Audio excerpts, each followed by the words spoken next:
Am I audible at the back? Great people are born on special days and for special reasons. Am I right?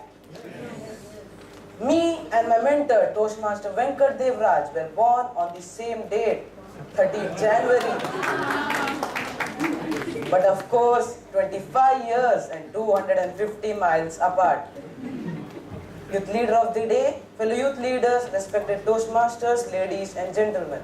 A very pleasant evening to one and all.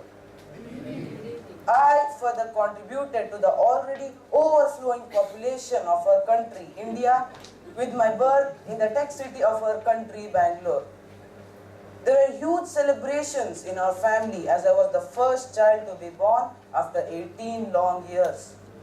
After all, great people take time to come, don't they? Well, that great child is standing in front of you as a youth leader. Dear friends, which profession do you think is the best? An engineer or a doctor?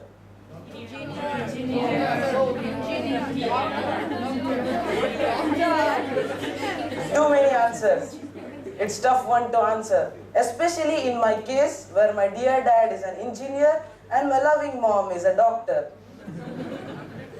When I was just 3 months old, our family had to relocate to Saudi Arabia as my dad was working in Coca-Cola in the city of Jeddah.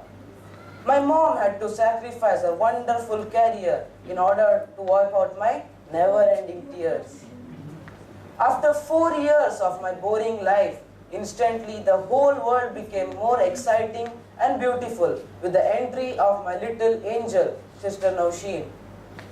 After 8 memorable years in Jeddah, we had to move back to Bangalore to stay with our grandparents as my mom took an important decision to continue her studies in a faraway place in India. My stay with my grandparents came as a blessing in my life. They instilled strong fundamental values in me through many moral stories and examples, and that is how I started to believe in myself.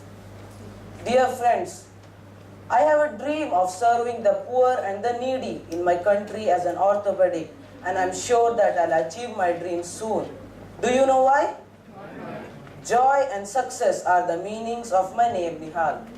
So, beware of me in the future as I may be breaking your bones anytime soon.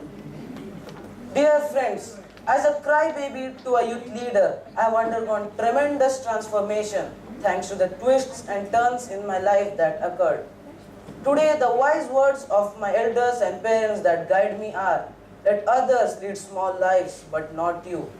Let others cry over small hurts, but not you. Let others leave their futures in someone else's hand, but not you. Yes, my dear youth leaders, our futures are in our safe hands. It depends on us how we mold it. Please take care of your futures. Will you? Yes.